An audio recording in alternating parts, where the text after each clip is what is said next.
Hallo und herzlich willkommen zum Auf Die Fresse, the WXW review podcast in English. I'm Ian Hamilton, joined once again by Mike Kilby. And Mike, we're just settling on another long weekend in Ruhrpott. How's it going? Yeah, lovely. I feel like I always feel that Tagfest is the end of the summer. It's Probably kind of felt like like this year. it's when you that's when you as soon as Tagfest is over, you come back to England and the nights are drawing in, and so it always feels like a bit like the end of the year for me. And also, it's like, weather, especially this year, is just absolutely mental there. Like, so the Thursday for Inner Circle, everyone was a drowned rat. Friday before night one, threatened to be the same. By the end of the weekends, like, shirt and shorts wear. It's like most of the seasons in one weekend. We had that for Carat weekend too. I wore shorts at every single show this year because it was warm enough to, and it just wasn't cold at all. So I Yeah. just wore I just wore shorts at every show. Yeah, no, it was weather-wise, it was lovely. Well, apart from like there was a big town. It was wet on Thursday for Inner Circle, as it always is. Mm-hmm. Well, it was sunny. It was sunny the first time. Then it was snowy, and then this year it was rain. This year it was raining. Friday night it was wet going in, wasn't it? Yeah, I was in the Yeah. queue and I found out the hard way my Jets jersey holds a lot of water. Like, even if the interval, I was still wringing out the sleeves on it. That's how bad it was. Well, yeah, it wasn't too bad. I went to me and a few people. We went to me, Snowboy Sean, and Gadge. We went over to Essen for the day. I've never been to Essen proper. I've obviously been to where the old academy was, but sort of had a one round the city of Essen, which was quite nice. Quite a nice place actually. And yeah, that was quite nice. And then obviously got back to Oberhausen, got back to the hotel, and then we get absolutely dumped all this water on us. So yeah, that was good fun. But yeah, it was great weekend. Weather I think is always better in for Tagfest. I think you get the end of the summer rather than the end of the winter like you do in March. Yep. So yeah, it was a really good fun weekend and lots of really great wrestling as well. Yeah, we're not going to go match for match and all reviews on backbodydrop.com now, but yeah, across the board, if you want to compare it to Carat, Evan, notably not high standard. I think, from Inner Circle all the way through, if you just focus on the in-ring, hell of a weekend. And again, you can speak for GCW shows I skipped out on those, but yeah, we say we're not going to go match for match, but I know every festival weekend there's always like one or two names who will jump out as, yeah, I thought they were going to be okay, but they actually grabbed the whole weekend with both hands. For me, Manders, like he was main event in a circle against Styria, and spoiler, end of the weekend he ended up qualifying for Carat next year. There's a guy who I've seen bits and pieces through Beyond and US Indies. I thought he really jumped off the page this weekend. Yeah, I quite liked Manders as well. I have to admit, like, I'll be completely upfront. I was kind of prejudiced against GCW wrestlers because, completely unfairly, I may add as well. I was quite Apart prejudiced from Blake against Christian. but I was completely prejudiced against GCW wrestlers because uh, I don't watch GCW, and the people that I know and speak to and trust, they treat GCW as a bit of a joke, for whatever reason. So I kind of was like, well, and I know there's some good wrestlers for GCW, but I didn't know who they were because I don't watch it. So yeah, no, both of the second gear crew I absolutely loved. I think they were great. I ended up sitting next to Mance Warner on the flight home. Oh, you have a lucky Sodu who sat next to. Yeah, yes, I sat next to him. Lovely, lovely bloke. He struggled with his plug. He couldn't get the plug to work on his seat, but that was the other thing. But I I said hello to him and I said, enjoyed him at the weekend, but I said, listen, you're not at work now, so I'll leave you be, sort of thing. And he's like, oh, thanks, dude. But yeah, no, I loved both of them. They were really good. And I also thought that Jordan Oliver I really quite liked from the GCW group. I really quite liked. They weren't on it, but Dark Sheik I thought was quite good fun. But yeah, there's a lot to get through. So before we start jumping around, let's stick to the stick to the roadmap. So obviously in a circle, Novak kicked off as always. The crowd's a little bit down, I thought, compared to at least Carat. I mean, if only just the fact In that we terms of weren't. crowd size, or Yeah, I mean, if only for the fact that we weren't like shoulder to shoulder, at least the back wall where we were. It didn't feel as packed, between the ring and the wall. Or is that just people learning it's an absolute sweat box and they don't want to gamble being, right by what may be a closed window, but at least this time it was wide open. I think the issue that WXW's had with this tournament is it was announced around the same sort of time as Wembley was. Well, obviously everyone knew that Tagfest was around, but probably around the same sort of time that people would say, right, I think I'm going to do Tagfest. I need to get my flights sorted. Need to get my hotel sorted. AEW announced Wembley, and I think for that reason, a lot of the people who possibly would have travelled over for it, because our group I think there was 9 people in our chat. I think, and I was looking at previous ones. There was like 18 and 20, 30 people in previous. So there wasn't that many people here, Yeah. at least from our travelling circus. I noticed a few were looking to go for and also some of the Wembley announced, and it's like, yeah, that's all off. yeah. So it's kind of like it's just there was a lot of there wasn't. I think they've kind of been a bit cursed by Wembley this year. So and I don't know. Hopefully, it won't be affected so much next year. But I think in a circle, especially, it was a bit more spread out. It was. I didn't actually feel that uncomfortable this time. Yeah, I mean, obviously, when we were all by the windows, and we've kind of made enough tweaks now where we've got the windows open, so it does get a bit warm by the interval, but not like this time last year, the first one. My God, I think people were about to, collapse by, especially from a long first half. But I thought in a circle, a really good show. I think the consensus was probably one of the better, if not the best ones we've had, definitely since they've moved to Gelsenkirchen. Yeah, few surprises. Yeah. We had, I mean, say few surprises. Only one match was announced on this. But we had Patrick Bork. He was on, so we're keeping that whole thing going. And we'll see up late in the weekend he pops up once more. Astronauts, you mentioned before we started recording. They debuted against Ilya Bloom and Peter Tihanyi, a cracker of a match. Good way to get people used to them. If they'd never seen them before, hands up. I never got around to watching anything Astronauts related before the tournament, so that was a hell of an introduction to them. Jacob Crane finally getting through his PTSD on Psycho Mike, and that kind of. If the storyline was wrapped up with Carat in terms of the meme part, I think this weekend probably wrapped up the he's no longer afraid of him, he's actually beaten him kind of thing. I think a few of it, I guess we've got a few bullet points, and I think the one thing which we've spoken out, I guess ad nauseum, Eve Everett, every time she's been over, it's not been the same match. And I think this weekend's probably been the pinnacle of, I don't want to say the creative, but just the presentation. And I think a lot of this weekend, unfortunately, was because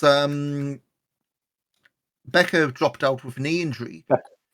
So a lot of what was planned, or I suspect would have been planned, she ended up filling in.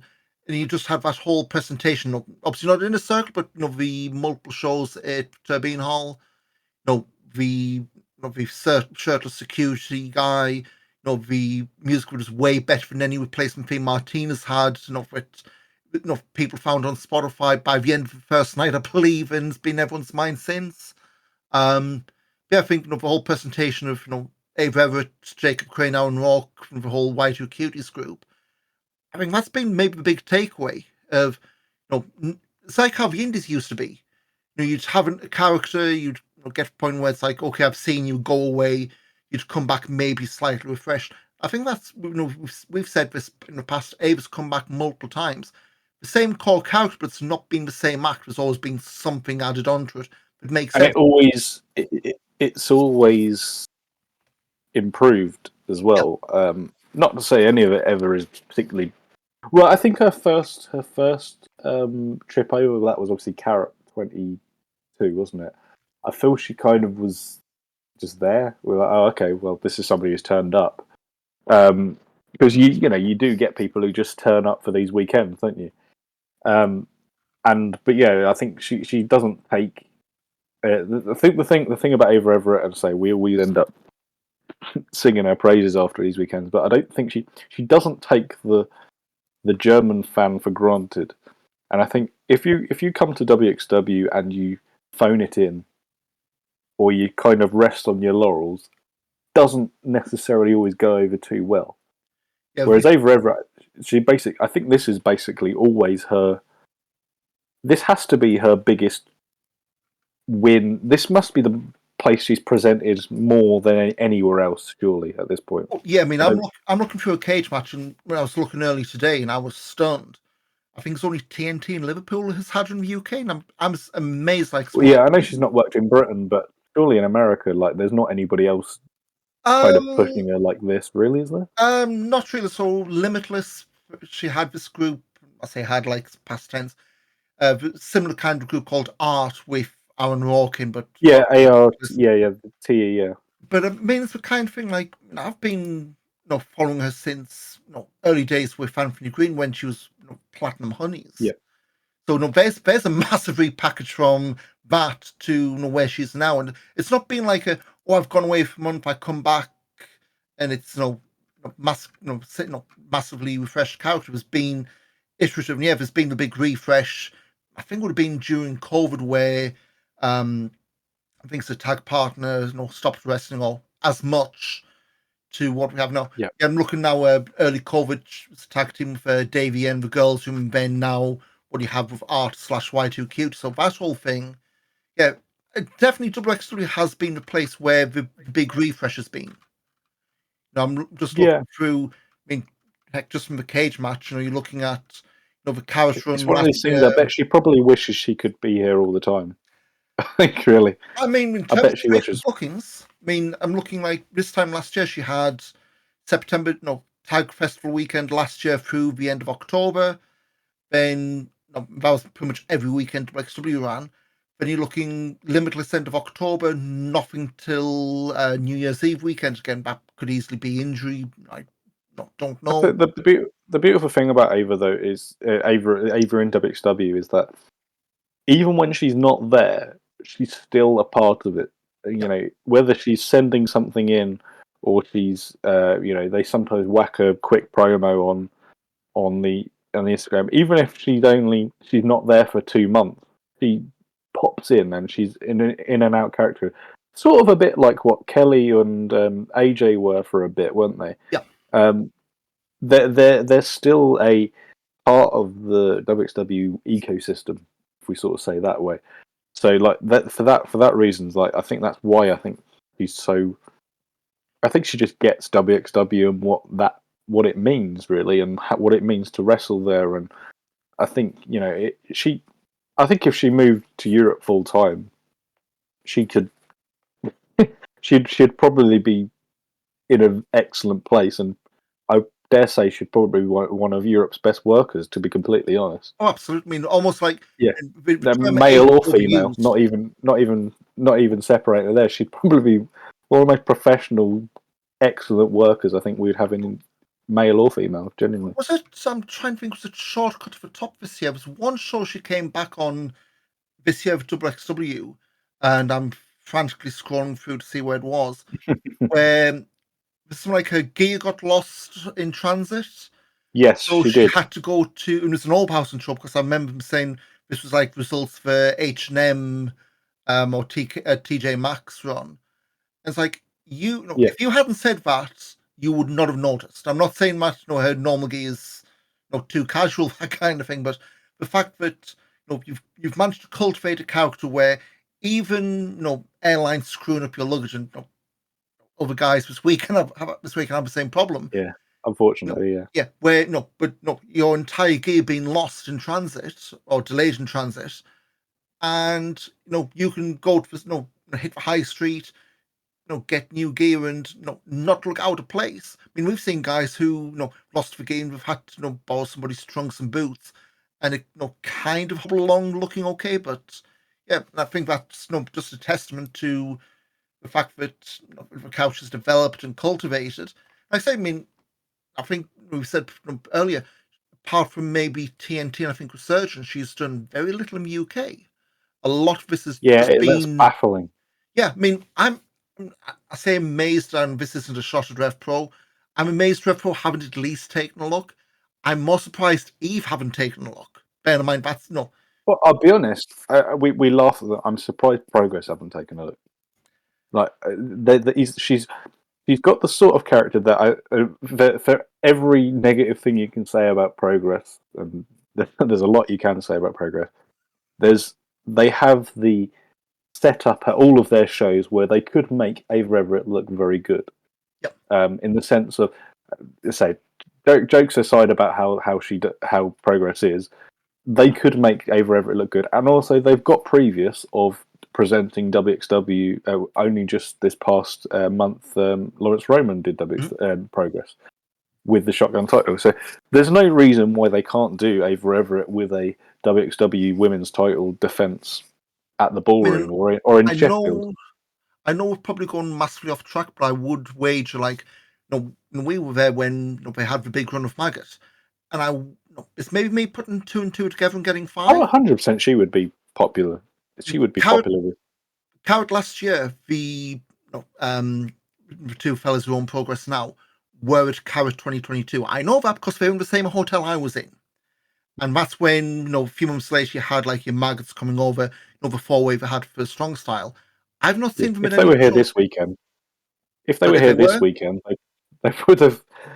Yeah, if they'd been at the last 2 weekends, they would have booked David Everett by now. yeah. It's just Anyway, simple. Yeah. get them back on the Anyway, beaten track. stop talking about rubbish Brit Rest. So yeah, in a circle, that's a really strong again, if you want to cherry pick astronauts against Boom Honey, Yeah. that's the one you need to go off your way to see. Irie and Manders in the main event, less than Yeah, 10 that's minutes, but quality. quality main event. I was surprised because again, my people who German, kind of picked up. They'd announced Crane and Psycho Mike's main event, and it was announced when I saw the subtitles later as a co-main event. So I'm finishing putting my cam away. Oh, it's now a main event. What? And then Irie Manda. So yeah, nice surprise main event from the show was pretty much all mystery matches, but yeah, really good. I think that whole show was under 2 hours as well on VOD. So something to stick on the background. It's not Yeah. going to take up your whole evening. It's a nice quick watch. Yeah. Moving on to night one of Tag Festival. Spoiler, these were all tag matches. For me, what jumped off the page was Renegades and French Adors, first round. Icarus and Dover. Astronaut second gear crew as well was very good. Yep. I thought. Yep, I went 3 3/4 on both those. Yeah. And Icarus Dover main event, if only for the sheer spectacle. Yeah, that was a very brutal match. Obviously, the culmination of the last Arrow storyline, I believe. And some say Icarus is still bleeding today. Yeah. I tell you, if he sneezes in his presence, he'll cut you. Yeah, if he goes on the tram in Budapest, it goes over a bump and he cuts open. Yeah, I believe that is the end of Dover now, at least in WXW. Yeah, he did the farewell. I know originally it was after Broken Rules when they kicked him out.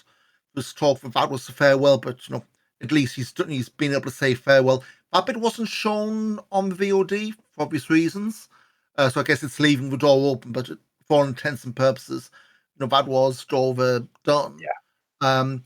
Actually, yeah, carry on. Sorry, no, I said it very much. That match was obviously I think one of the most brutal matches that WXW's done in a long, long time. But it did very much feel like a follow that to GCW less than an hour later. Yeah, you have a barbed wire, and doing with the ring, the top rope, and all that stuff. Have a staple gun. Yeah. Like actually stapling a photo and then ripping a photo off, but the staple still being there. Yeah, that's not something for the squeamish. But something I want to mention So this weekend, if you watch from VOD on WXW Now's or WXW's YouTube, no Dave Bradshaw this weekend. Dave Prazak and Robin Christopher Forwerk did the Yeah. English commentary, and you mentioned Mance earlier. Prazak was on the same flight back as us. I think him and Mesh were the Iron Men of the weekend. All 8 shows they did commentary on, and just seeing Dave in Dusseldorf Airport on the Monday afternoon, it looked it. He looked absolutely cream. I mean, especially when you think, like, I know GCW's his bread and butter, does Black Label Pro and other indies, but coming in a product that I don't want to say he's not seen much before, but clearly Potentially not as au fait as others. Yeah. not as familiar, a lot more lines to notes, did not look out of place here.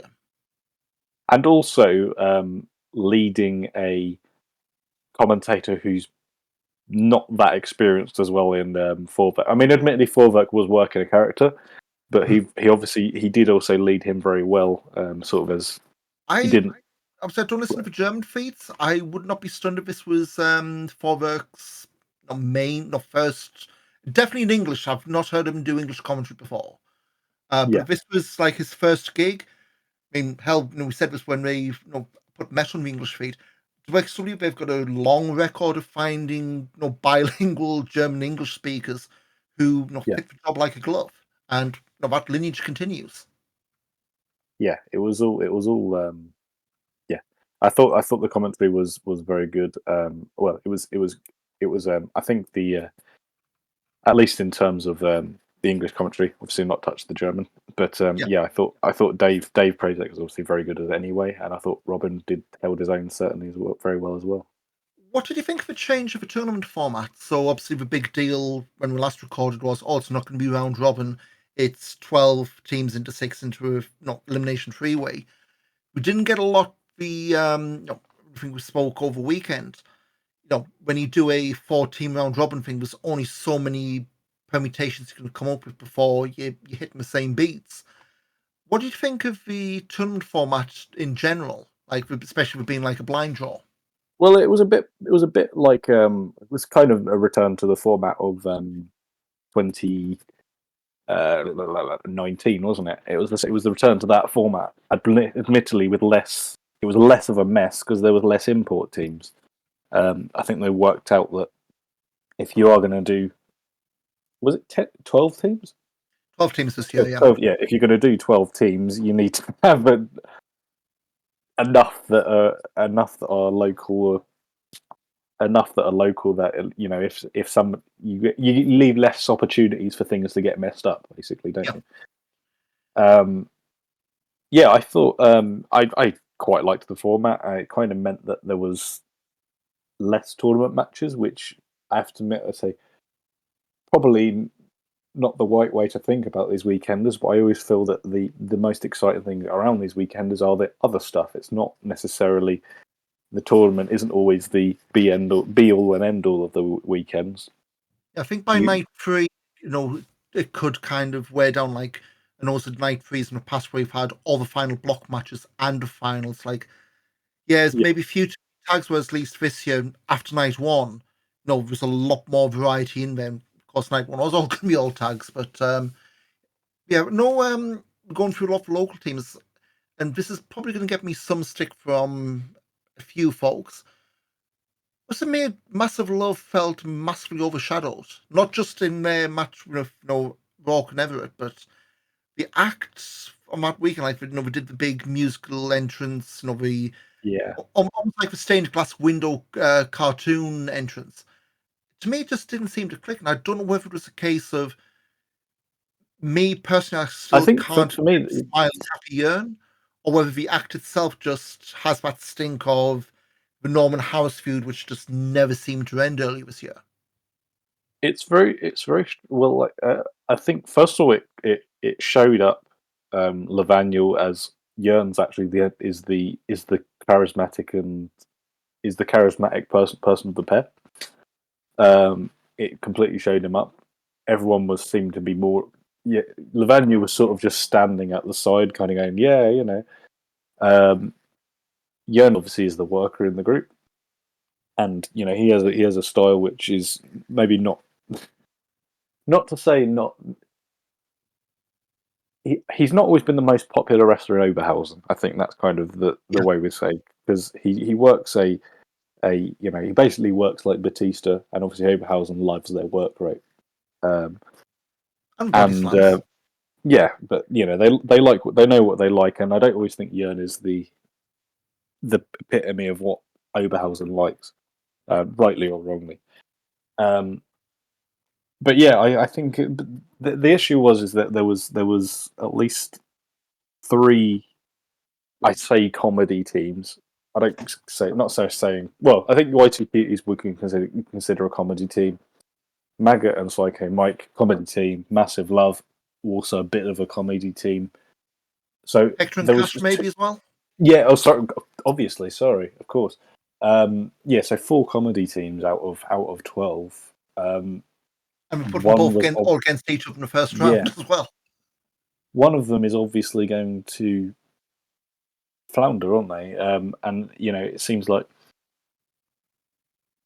I feel that there's just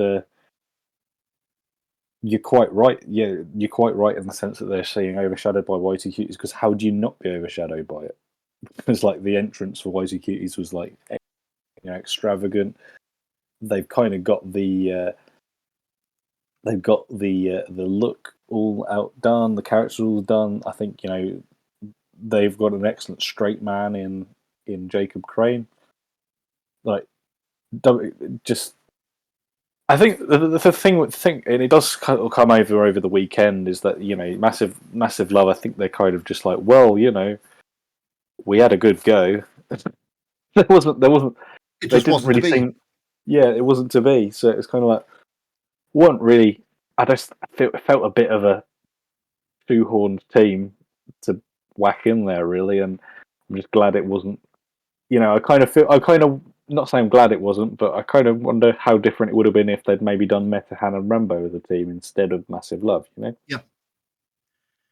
I So guess one other thing from night one. So obviously we started with so normally with tag tournaments the titles aren't on the line, but with being a knockout they were on the line. Rotten Flot and Only Friends, and I guess the main Fred and Matt match was Michael Knight getting visibly annoyed. Almost going to the dark side, for want a better word, in terms of taking shortcut tactics. With some boos when Rotten Flot lost as well, which guess maybe a bit surprised, but no, we'll come tonight too, and whether that was maybe a red herring or whatever the heck it is. But we'll skip over GCW for now. Femme Fatale show.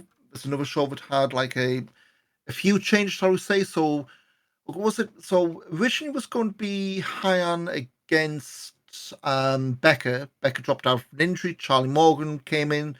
Charlie Morgan dropped out with injury or whatever the reason was. So as Rina Yamashita came in, that kind of had to make go down a certain route since she's a GCW champion. And Nicole Matthews clips of the other semi final. But meant the undercard had a fair amount of changes, but I think at least in terms of the overall package, I think some of the Femme Fatales in the past, because it's been massively tournament shows, this has had a lot more. It's had a lot more variety, and I think the show benefited from it. Um, Even if not everything clicked to whatever level. yeah, I didn't really love Femme Fatales. I felt that I kind of it was a show that was on, but I don't feel I got anything out of it really. Um, the format, I kind of missed the. I kind of feel that whole just two match and then the final format is kind of like, well, what's really the point? It would have been better almost to just do a few tag team matches or something on Yeah, there. It was just wasn't. Yeah, it felt a bit of a waste really, compared to like previous tournaments where they've been absolutely stacked. But I suppose really maybe the workers aren't there these days. I mean, we spoke about earlier in the preview show.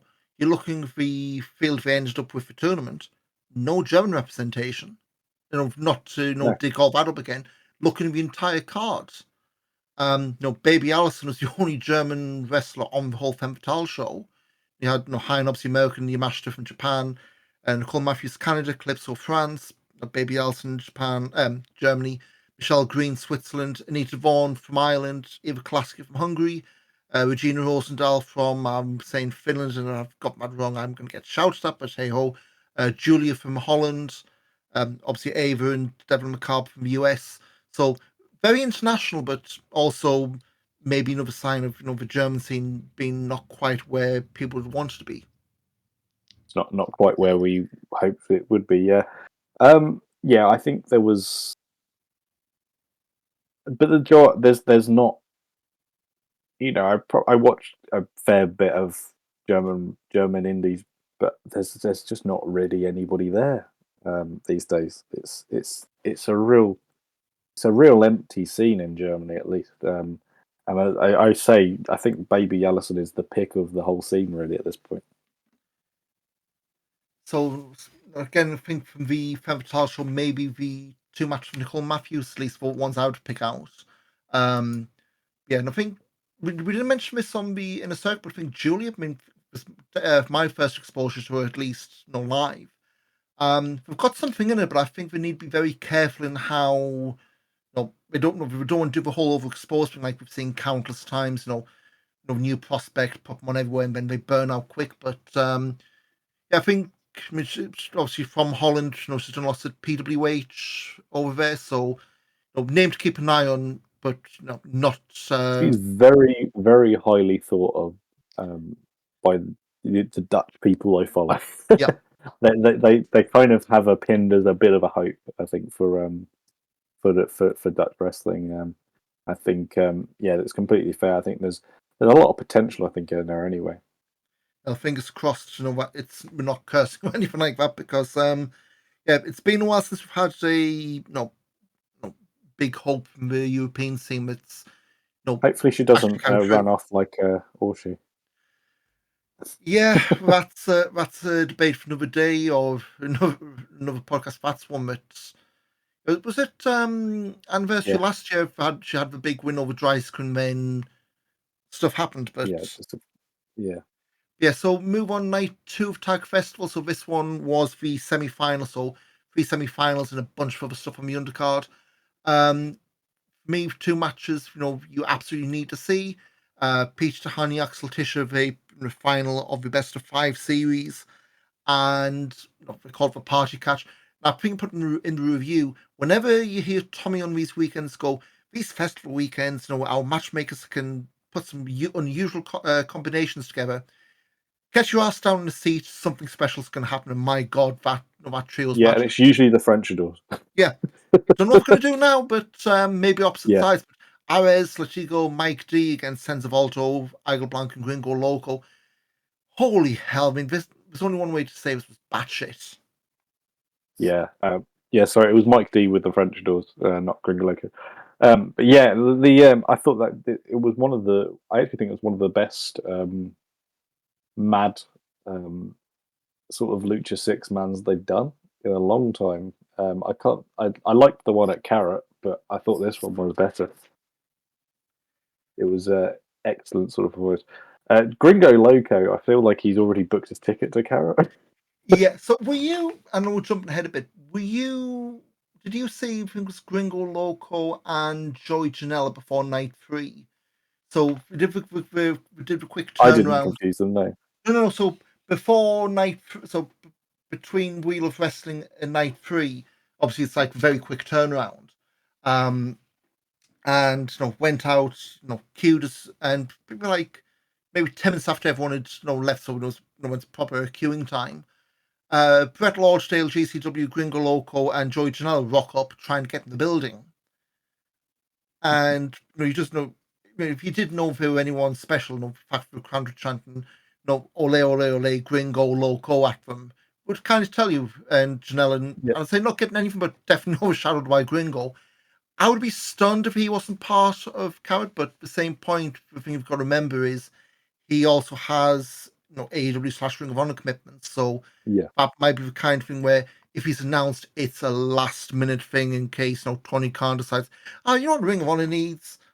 Gringo Loco for on a club that week. But so yeah, that's one you absolutely need to go and see, if only just for the sights of the Oberhausen crowd losing their goddamn mind. Tag matches, you had Renegades beating the Astronauts, a hell of an opener there. I think the other one as well, or maybe not results wise, Only Friends losing to Amboss, and Yeah, although and edged off losing the titles. VOD, potentially Michael Knight's farewell. Yeah, I don't understand why that wasn't on the VOD. It's yeah, a bit of an odd one. Well, at least he's put the zebra in the ring, which I don't think is necessarily the traditional Well, we way haven't to seen the historical wrestling retirements. We put like the animal sock the puppets in zebra. the middle of the ring. No, Well, maybe I'm going wrong. Um, it's yeah, it's not the most not the most traditional exit, but yeah, apparently, yeah, it appears that he may be done. I don't really know what the end will. I don't know what the future will hold for him. I think he's kind. I think OnlyFans is kind of ran its course. I think already now. yeah, Um, I think they're also WXW is maybe a bit of in a bit of a dearth of sort of singles wrestlers at the moment, especially with sort of Dreisker on top, Maggot being increasingly fragile. Tihani and Tisha obviously are both sort of they're free now, but whacking a guns in there as well probably wouldn't be the worst thing in the world for him. yeah. And So I guess your things well and be. I guess I know why Veg was out so pre-show. Months, I forget who it was. I'm looking for him under the bus. The German Loki came out to talk trash about GCW. Mance Warner Sans merch because his gear got, well, not his gear, but his merch got lost on transit. Country Whip match, and poor Norman's back. We'd only just gotten over the last strap match, but yeah, at least as a diversion was fine. He did a lot of GCW and we'll touch on that at the end, but I think night two probably the strongest of 3 tournament nights. If only for the main event and the trios match. yeah, I think it certainly was the strongest one for sure. The main event I thought was very very good. I think probably one of the best of the weekend, and unfortunately it was yeah there was a lot of there was so this is night two. Sorry, Yeah, yeah. night So three. we had Yeah, the sorry, second GCW show sorry. just You said afterwards. trios match, and I was like, hang about. Yes, it was certainly the better of them. Yeah. So go to day three. So start with Wheel of Wrestling, and this threatened to be the hangover show just because we had GCW late 2 nights in a row. For the Wheel of Wrestling, I think pretty solid. You had Luke Jacobs beating Fast Time Mudo main event to get into Carat. Undercard, I'd say much for muchness. The one key, well, I guess two key story points. The one, Tristan Archer losing again, this time to Nick Schreier. The other one, Anil Marek. So night two, they did a four-way tag match. He wasn't explicitly advertised, but no showed. LSG replaced him. Night on the Wheel of Wrestling show, he's now the first employer, first hire, whatever you want to call it, first client of Robin Christopher Forberg's High Performer Yeah. Limited stable, which, I'm yeah, I'm choosing to say sort of signing or yeah. yeah. Something like I that. mean, silence though. Like, I mean, Yeah, because nobody knows who he is because he's only appearing on the shotgun. He's only really appeared on the the shotgun Shotgun Vlogs and the Fight vlogs. Forever stuff. I think he represents one of the CCW teams when we did those tapings. But yeah, it's that whole thing of you're only doing these away from the main shows. You are limiting the exposure. I mean, it's very early days. I mean, this literally was day one. Um, I think Anil, at least Dave Prazak's commentary saying was a lot more aggressive. That absolutely needs to be worked on, at least in terms of direction, because it was very much re-establish me as a bad guy. No more white meat, babyface kind of stuff. But no, it's certainly changed. There's a lot more fleshing out needs doing, but certainly, it's better than the rookie who unfortunately has been overshadowed by Leah Bloom and potentially Nick Schreier now in terms of being reprised pupils. Yeah, I think, and I kind of I feel that with Ilya Bloom, sort of to go on him, I've seen him work elsewhere, and he's got a lot of potential. Well, I think in ring, I think he's probably one of the best of the young guys anyway. But the character work, I'd seen him in Wrestling Cult, and I thought he was excellent. He was playing heel there. And I kind of feel that Ilya Bloom would be really good if he sort of had a crack at something like this. But I don't. Maybe it's sort of the thing. He doesn't work well in a suit or something. I don't know. But yeah, I think there's the prize, the whole being the prize academy graduate. Obviously, he's not that anymore, is he? So No longer the golden boy, so now he's got yeah, the green-eyed exactly. monster. He got rejected by Dreisker, and now he's kind of off with somebody else now. So see where that goes. Yeah, Mudo Jacobs main event's probably the thing you need to see, if only for the Carat stuff. Although some of the comedy stuff, again, we mentioned the comedy teams earlier. Massive Love, Psycho Mike and Baby Arson against White Cuties and Norman House, Michelle Green.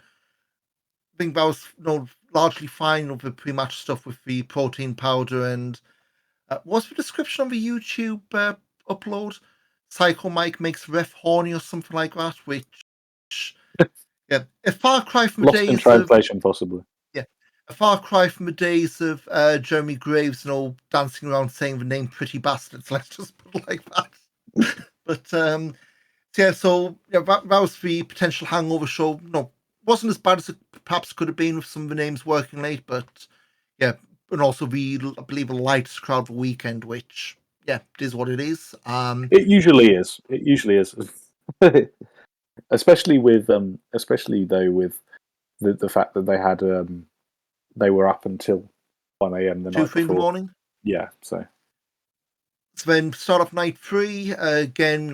So the main take home was the Dennis Castrol and Hector Invictus winning.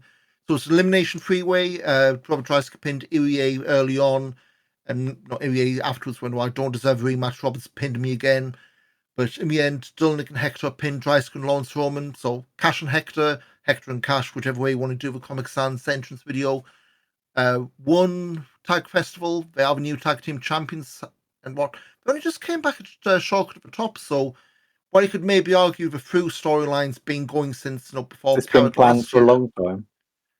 But really, the trigger was only pulled at Shortcut when they both came back, both as surprises. So not a bad thing, but maybe it would have been nice to have had, even with Hector back, establish him before Shortcut, and then Hector coming back to Cash coming back to be the pain in the ass. But it worked.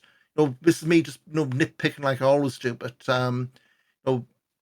again, we leave with rice pudding, and makes me feel next year what are going to be served instead. We've had so much rice pudding. Yeah, we've had two weekenders in a row with good endings, haven't we? Well, technically 3, I suppose, with Tagfest, and depending on your view on Carat 2022. So yeah, it's almost potentially 4 in a row, depending on your outlook. That's we're due for a downer ending, aren't we? And I guess speaking of downer, so of course night 2 after the party catch, Sense of Alto, tacked Igel Blanc left of his mask. He's back on night 3 under his new name, Joseph Fennec Jr. Submitted Latigo, and I guess if you're in WXW and you wear a mask, maybe we consider that booking, because Fennec's got a taste of masks and won the match where he took Latigo's mask. Tease putting him in STF, forced him to tap out or reveal his identity. But that was kind of clever, if not a bit. It's a great gimmick, I think. Yeah, I mean, I know, obviously this isn't Mexico, but Mexico and Japan, if you take the mask, it's an instant DQ. Well, it ain't Germany, so why not lean into that? Elsewhere, Manda's beating Axel Tischer to qualify for Carat, which for me, the eye-raising thing wasn't so much Manda's, it was more what's Tischer doing over Carat weekend then? Because there was that big promo beforehand of him saying, I'm going to win Carat. Well, now he ain't even in it. So unless he's going to go the long way around, road 16 Carat, lucky loser tournament like, down from the 2000 FA Cup, It's he's got a long path, or he's going to be doing something else come March. Yeah, you as long as it's not NXT Europe, it's fine. Be about this can be clipped and show me up, but that ain't ever happening. I've said this before. Logistically, Yeah, it can't happen. There's, ignore nowhere near hot enough to support, but just the whole where you're based, the cost of traveling. If you're gonna have fans, you're gonna have you're gonna do it. Just if you put more than yeah, like 30 seconds forward into it, it ain't gonna work. Ain't gonna happen. And then you've got the whole TKO merger that's just happened. They want yeah, to no, save money, not spend it. But anyway, yeah. back to this. Sorry. Francesco Key, his only match for the weekend, beat Leah Bloom. Again, we've said they say great things in Leah. A loss to Francesco Key is not going to do any harm at all. Peach Tahani beating Ares to open. That surprised me, by the way, just how split that crowd was. Bear in mind, Tahani had beaten Axeman the night before. Here, he was almost 60-40 against him in terms of crowd responses. Yeah, I think it was with what? Sorry, with Tisha. No, so against Ares Sorry. on night 3, the crowd being more pro Ares than pro Tahani. Yeah, I think obviously Tahani and was probably more. You think? I think the thing is, I think the Overhausen crowd always likes it when you get the imports in, and obviously Tahani's it's the toy they've got at home, so they're kind of not so bothered about it in a way. I thought obviously the reaction that Tahani had the night before was obviously the 90% of the crowd was behind him. And I think it's just this was a bit of a shiny toy syndrome, really, in the sense he was a lot more popular for that reason. I feel. Yeah. And again, you said, we've got toys at home. I think for Tahani, it wasn't like a build out for building thing. It was more people want to see Ares because it's the last time we're going to see him, at least for a while. Yeah. I think night 3, not no. I think if you rank from, I'd say night 3 is the weakest for 3 nights, but Yeah. it's not because it stunk. It was just more. You had a lot more story stuff here. I think rather than storyline stuff and stuff would pay Things off to rather help than them bed in for the winter in a yeah. way. Yeah. So again, going through a couple of the crowds because I think we said, but going in, like some of the ticket sales looks a bit weird, like there's VIP stuff still available going in. Yeah. That was very much misnomer, just comparing like for like to last year. Pretty much everyone's up. Night 1 was about 20 more than last year. Night 2, 480 compared to 355 last year, which, I mean, I know for GCW shows the buildings felt full, or looked full on camera at least. Night 3 I think slightly the up from last GCW year. did do good business. I think the GCW They did good had business. they Yeah. had to have done. When we left night 1, and that was for sure you had to buy a separate ticket for. The queue was not literally looping around the car park for the Turbine Hall. It was Like the if biggest queue I've seen for Turbine Hall 2, yeah, for and sure. obviously he's being GCW. I'm going to check, but I don't think the gate numbers get released by GCW. But I would be stunned if it was somewhere close, like maybe 550. Yeah. It was over 500. Just double again. It's a long shot cage match. No numbers, and WWE haven't gotten the website because it ain't WWE show. Yeah, so I guess overall, pretty much success. Any quick takes on GCW? I kind of prioritize trying to sleep above those, and at least trying Well, to see some of the stream night 1. No because dice. I'm not a coward, I actually went to GCW, Hey, and I think I would probably say it was better than I thought it was going to be. I'd be lying if I didn't enjoy the shows. Night 1 I didn't love. There was some people I think suit the WXW crowd more than others, but then it was very much for the GCW shows. It was very much not a WXW crowd. yeah, I think Rena was very, very popular. Obviously, Second Gear Crew were popular because obviously they'd been on it all weekend. How did Leon Slater get over on his match? I feel like he wasn't. I couldn't really tell you really. I think the issue was he was against Gringo Loco, and Gringo Loco Overshadowed. was insanely popular, and Leon Slater was kind of not. So it was. I think that was the issue. I'd love to see him back in WXW, but I don't know whether it wouldn't be on the strength of this performance or reaction. It would be on It other. would be on like Rev Pro stuff Yeah. or elsewhere. Yeah. Yeah, it would be on that. So, obviously it was a very very different vibe. It felt authentic, is what I would say. It did actually it did feel quite authentic. There's acts in GCW which I very much don't like. Is it a I guy said, who's been all over yeah. Twitter this week? Well, I don't follow them on Twitter, but Blake Christian I thought was.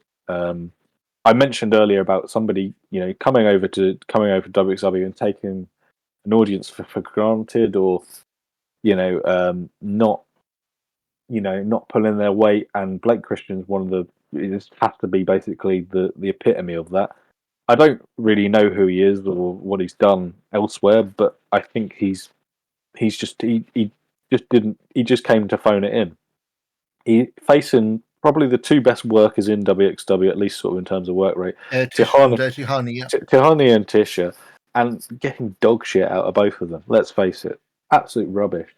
Yeah, I mean, I heard nothing good, and I think it was the Yeah. Tisha match. Was it Snowboy tweeted something about how he faked out doing a dive and then he did it anyway for the lols? Like, Yeah. I get he's a heel, and I know a lot of people who I watch these, but I don't pay that close attention to it. Like, I put it on the background. But all the stuff about Blake Christian it seems more like there was before your time when X Pac was big in WWE, like late 90s. It was that go away heat. Yeah. But if you've got your champion in that spot, it's like, Well, I think he was popular, but at least from my experience, I didn't like him or anything he did. So I don't necessarily know if that was an accurate representation of how the GCW fans reacted to it. But I don't feel like he was. They were just complete silence. Them matches, as far as I can tell, anyway. Night 2 was a lot better than night 1. I think possibly a bit more for me anyway. I think it was because there was a bit more familiarity. I recognise people. I recognise more people on it on the Versus the World because it's people from WXW, and I felt like there was. I could sort of be like, well, I'm supporting this guy in this match because he's local, and I can support in this person in this match because of X, Y, Z. So yeah, for that reason, I think that was a lot better. I think, as I mentioned earlier, I thought Dark Sheik was excellent. I thought that I've never sort of seen them before. I thought Dark Sheik was really really good. Second gear crew was very very good. And Jordan Oliver as well. I really really enjoyed him. Rena, I really liked. Sorry. I know Jordan's relocating to, I think, said Liverpool first quarter of next year. I think PCW, their Road to Glory thing, he's already been announced for. Yeah, so it and would he'd be a very good person to have hanging around WXW, even maybe possibly getting a spot in Carat because I think he could do it. Yeah, looking now, Jade Newman and Jordan Oliver announced, at least in terms of import. So wouldn't stun me if both of those weren't involved, but yeah, I mean, I only saw him in Inner Circle, and he fit well in, even if he was lost to Hector and Victor. So yeah, I think and obviously finally, obviously, Nick Gage in person was an excellent experience. I think I'm glad it was worth going to see him. I feel. I think the match he had with Janela was good. And obviously the presence he has is he's one of the few major stars of American Indies at this point, isn't he? So yeah, I really did enjoy both the shows. I kind of the issue I had with them was at least the first one anyway, was it was so late at night, and after after a long old day, it's not, I think somebody said I can't remember, said somebody saying that, making us watch Blake Christian at 2 a.m. is akin to bloody torture or something like that. So yeah, wasn't that wasn't so good. But no, to be positive about them, there were some excellent there were some excellent matches. There were some workers who I had no idea about before this weekend that now I really quite enjoyed. And as a product, at least GCW was presented very well. If it's back at Tagfest next year, I would 100% go to them again because they were really good fun shows. Yeah. I would not be surprised, and I've not heard anything, but GCW, they do the collective of WrestleMania weekend. It would not floor me if they announced the collective 2024 and WXW's part of it, because they've tested for us before. Back when it was with WWE, when the WWE deal was strong. So it would not stun me if random Saturday afternoon show over at Philadelphia this year. You had WXW hits, because they've done Philadelphia before. Back in the day when CZW is the big partner. Yeah. So Yeah. keep an eye out on that and see if that becomes something. But I think that would be I'd be delighted because it gave me something to watch over Mania weekend. That isn't Circle 6. yeah, and things that are on be on 5+ as well. So part of that was $6 a month now for newbies. So damn side cheap than other stuff that motion charging. But I guess other bits and pieces from the weekend. You mentioned Patrick Bork in a circle, but you lost decisive to Icarus at the Wheel of Wrestling show. So I don't know if that's leveling things up, or what they're doing with GMC stuff. The fact that he had 2 matches over the weekend, when so loose part of the roster, I guess. Was that just to even up for ambition, or is this this has been pushed to the back window because we don't know for sure for now? Guess we'll find out. And I guess the other thing, other stories coming out. One complaint I had going in was it didn't feel like there was much people were doing. Fennec and Nigel Blanc, with the obvious one. Archer's got that losing run you'd expect would lose somewhere. And unless you do an Amboss rematch, what's Cash and Cash and Hector doing in terms of matches? Because you've just run through, obviously not run for the whole division, but a lot of names lost, and we didn't seem to be any obvious number 2 or number 3 in terms of title challenges. I think you have a possible title challenge. I think I think Massive Love were very, very supportive of they were very supportive of Dennis and Hector, at least on the We Love Wrestling show. So I think you possibly have something there. The whole thing of two friend teams effectively kind of going, well, let's all they either align with each other or they face each other. I think that there's potential there. Possibly, I think Massive Love could also they could turn. I think as well. It's quite possible. I think that's what's probably hurting, is I think folks were expecting return. Yeah, and it's not just happened based on yet. Ian's history. Yeah. So, yeah, I think it's always a bit of a shuffle, and I think until we get to the next show, obviously we got Maggot's title defense coming up in this month, isn't it? Next month in Frankfurt. Next month, sorry, in Frankfurt. Sorry, yeah, start of November, isn't it? So yeah, that's coming up as well. So that's something to aim for. But there's quite a few Wheel of Wrestling shows this month as well. So there's a lot to sort of come through in that sort of sense. Yeah, quite a few weeks off, but before we'll touch on a few news bits. But yeah, quite a few weeks off. I know it was Mark Shuttle and the crew, the Inner Circle, Femtoss. So 6 shows they got out in just over a week, which is quite some going, especially when you think they didn't have the luxury of being able to edit in between shows or process between shows. Effectively, they have to do a almost 2 months worth of shows over a weekend, don't they? Yeah. And English and German as well, which is just absolutely bonkers. plus any tidy Ridiculous. ups and anything like that, which it's weekends we live for. But my God, I'm not surprised if it shortens the lifespan. Not being morbid or anything, but just how intense those weekends are. I mean, for us watching, I mean, and we don't even do any work on them. Exactly. But But yeah, so Tag Festival weekend, I went in, a little bit down, came out absolutely buoyant from it. You just as yeah, maybe not as down that going in, seems to but be the definitely prevailing opinion. buoyant coming out.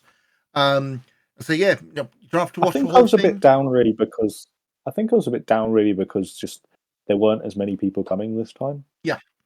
I was kind of going. I'm just going to be, it's going to be like 5 of us just sat sat around. But actually, in a way, that was really lovely. So, it was a really great weekend. I think there was no Up chance. there was. Don't get me started.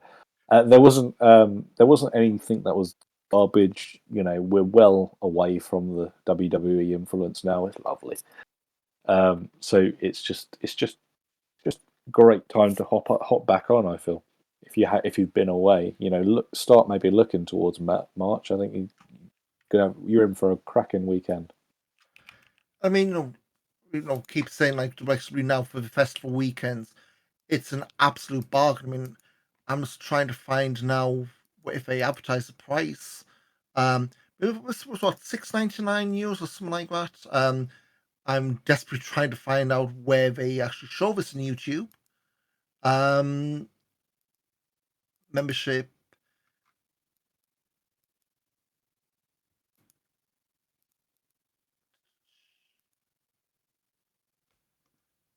Yeah, YouTube's an absolute pain for showing you how much how much you're paying for this. Oh, I it mean, comes out in a month. I don't care. yeah. I mean, all I say is per month you're getting 6 shows, just from this weekend. There's a lot of content there. Then, as we're going to touch on a bit, there's 3 shows, 4 shows actually this month, 4 Wheel of Wrestling. So you're going to get a lot of content, a lot of good stuff just from this past weekend. And they say, we've got 4 Wheel of Wrestling when it's broken, not broken rules. It is Broken Rules, yeah. It was June last year, that's what threw me. Broken Rules next month, anniversary December, then full steam ahead to Carat season. But before we get there, got a few of the usual bits and pieces, and I guess uh, find out where the hell some familiar faces are actually doing internationally.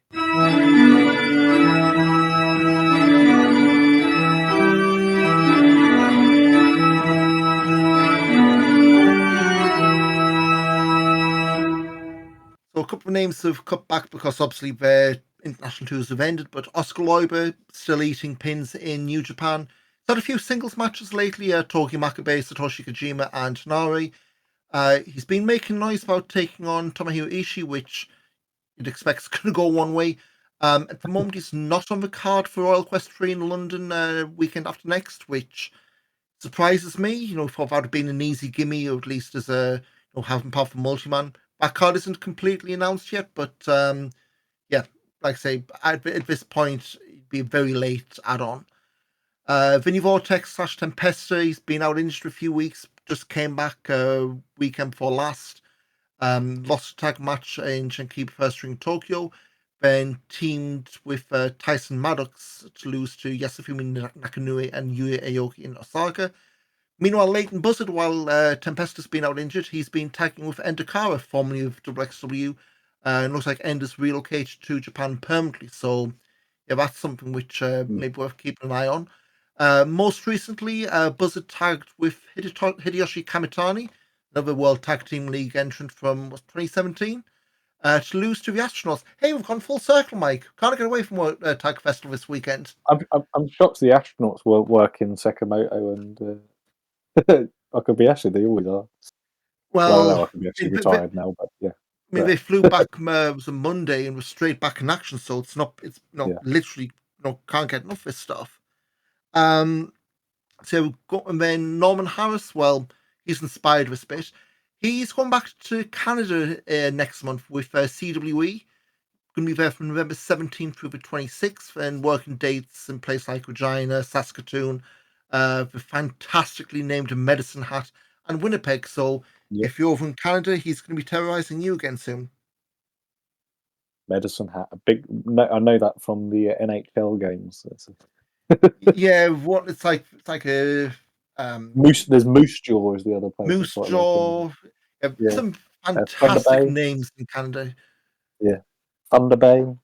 Yep. Yeah, For all the like the AAA NHL like NHL yeah, like yeah. developmental teams. Yeah. It's funny how over here it's like Madden and NHL is how we learn American and Canadian geography. Wonder if it's the same Yeah. with FIFA for the Americans. I think yeah, I believe it's a very similar thing. Yeah. Well, shows what the school systems are like. But couple of news bits before we wrap up. So mentioned over in the Tag Festival chat, Luke Jacobs and one called Manders won qualifiers. So they're the first two names for Carat next year. Name three was announced over the weekend. Masato Tanaka. And I'll say those first three names, I mean, combinations there. But all I'm going to say is just based on this past weekend, Norman Harris, Tanaka likes chair shots. Keep the hell away from him, or very least get your hands up. Yeah, that's a blockbuster name, isn't it? It's I mean, as soon as that was announced, you're like, yeah, come on. I That's all you saw can say. Tanaka for the original one PW, I mean, the resurgence instead as well. So yeah, um, back in I want to say 2006. So the fact he's Yeah, still going in 2024 would be at this point. Now, that's a hell of a name, even just from the yeah. point of view of he isn't oversaturated in Europe. So, but if no, so Well, if you're he did Fight Club a few years ago, didn't he? a few years ago, it's not over every Yeah, few months like some are. Um, but from a point of view of he's a name from Glory Days VCW. I mean, that's making me feel old. But you've got a name who's still going, who's got through lines through to current and very recent wrestling. That's a hell of a get. And even if it's just an absolute crack with Luke or Manders or whoever, that's going to be one well worth going to see. Speaking of Carrot, single event tickets have gone up. Rose 1 to 3 already sold out. So you can be looking like 4, 5, 6 and standing for passes or single events. If you want to be up in the balcony, they are doing standing pass just for the Carrot shows for that. So again, I think it's on the eventing page. We've got so pick and choose there. As for Carrot, we've got the lineup. I know they put this on the rotation screens through Tag Festival. So Thursday, March 7th, you're doing in a circle, 7 p.m. start time in Gelsenkirchen. Friday, the 8th of March, night one of Carrot, that's an 8 p.m. start. Saturday, Wheel of Wrestling Wildcard, which we'll speak of in a second, that's a 12 noon start, followed by Ambition at 3. And night 2 at 7:30, so back to 3 shows in one day gimmick there. And then March 10th for Sunday, Wheel of Wrestling normal taping at noon. And then night 3 of Carrot at 5. And not directly, of course, but years gone by, you can expect like a fruit chopping, 9 o'clock Saturday morning start of a Cult Temple from Wrestling Cult as well. So there's no better way to start your Saturday than seeing Mott Van Kunder's arse at 9 in the morning. and there's a clip for everyone. But speaking of the Wheel of Wrestling thing, so we mentioned this on the last show. They invited applicants, and it's the whole thing of send us your highlight reel, a CV or what have you. Um, we'll put you up, but you've got to get your own way here. They've had over 150 applicants. So Felix Kohlenberg, you're probably sifting through them now. I hope you're getting help because my God, 150 names unless we're doing like a World War III style battle royal, you're not all going to get in the cart. That's is that more or less than the 5-star wrestling tournament? 5-star, we're doing 128 men for the Well, there we tournament. go. So There you go, Felix. yeah, 128 man There's an idea tournament. for free. Maybe Knock off 32. That's right, isn't it? uh, Knock off 30. Yeah, that's right, isn't it? yeah. Get rid of 32 people, and then we'll. I'll help you with them if you want. Yeah, have it running Get in the Charles Crowley. Turf him out.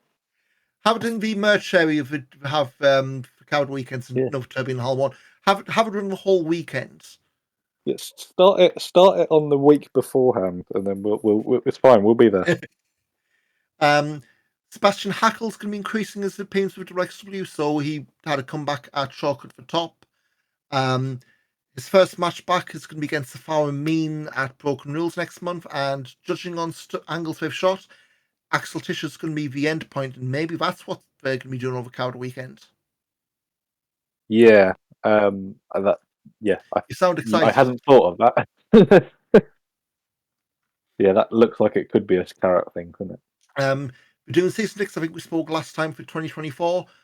You've got a month as the time we drop this to get those. So Oberhausen, Frankfurt, Hamburg, tickets to every show minus 16 Carat Gold in Oberhausen, since those have already sold out in a lot of places.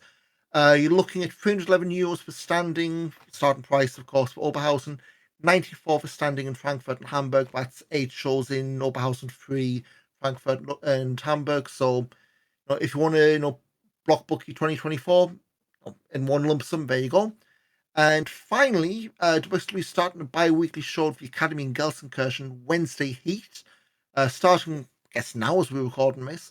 We're doing no pre-sale tickets on the door. We're doing the 4th, that's obviously today as we record, the 18th of October. Brings the 1st and the 15th of November, so I guess if it's a hit, we'll carry on. And yeah, the Wednesday before Carat, if we keep the every other week cadence, would be a week on. So there's the possibility of this stuff starting early next year. 5-day Carat, come on.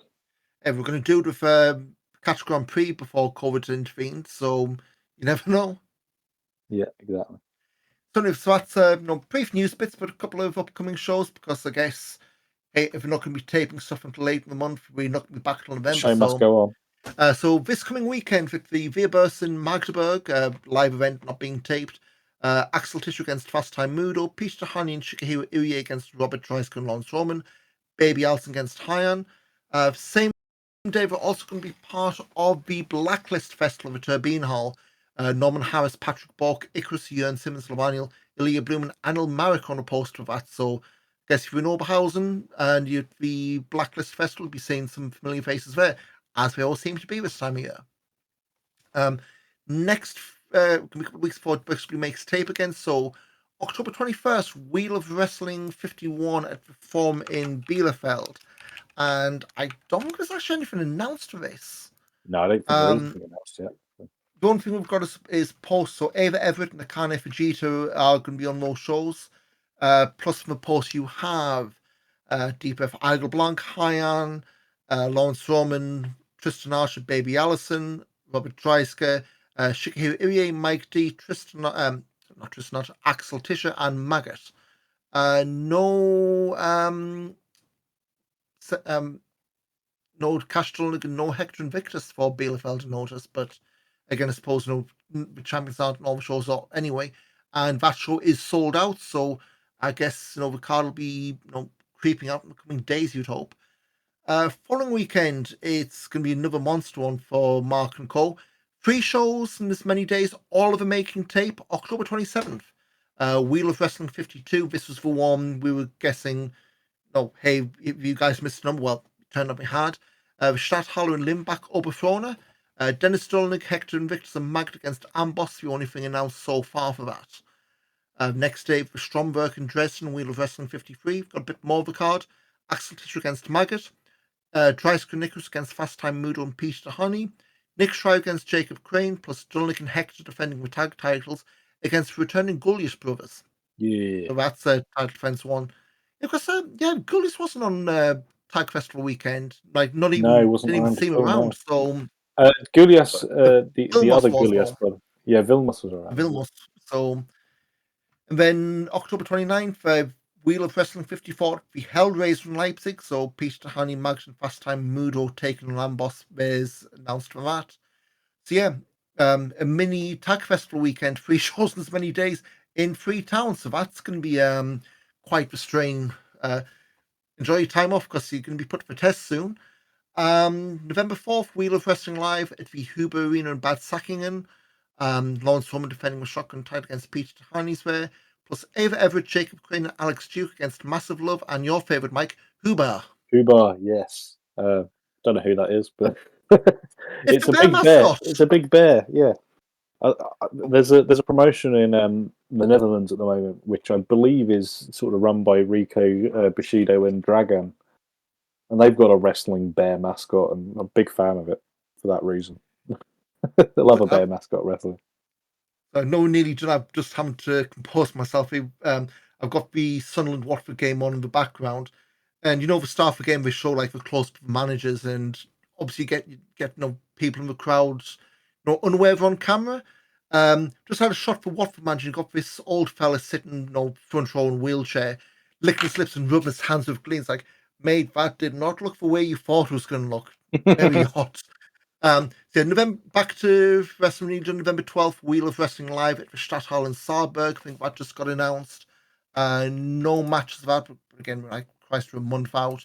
But on the post, you've got Joseph Fennick Jr., Kana Fujita, Cash and Hector, Igel Blanc, Tristan Archer, Eve Everett, Leah Bloom, Peter Honey, Uye, Kohai Knostra, and Robert Dreisker all on the thing. Where I swear, I feel like I've missed a match because I swear there was a Uye and Knostra tag match announced for one of these shows. Yes, it was Or announced. I just But I don't know where it was. It was definitely announced. I think it was for Bad Sackingen. Bad Sackingen, yeah. Cash and Hector against Uye and Knostra. So yeah, that's not making tape. And then November 11th, we'll stop look ahead here. Broken Rules 21 for Batch Cup in Frankfurt. We've got Sebastian Hackel against the Farmeen. Robert Dreisker defending the World Wrestling Unified World Wrestling title, getting teeth in against Maggot. And Ava Everett, Kana Fujita, and Masha Slamovich all announced to be doing stuff on that show. So, busy weekend, couple of weeks off, and then it's going to be absolutely insane at the end of October. But, I guess that's the way WXW is these days. Feast or famine. Yeah, exactly. A lot to go through, a lot to look forward to. And you've got the WXW now for Tag Festival weekend. It's don't all up there cancel now, because there's a lot all up now, and don't cancel because there's a lot more coming at the end of the month.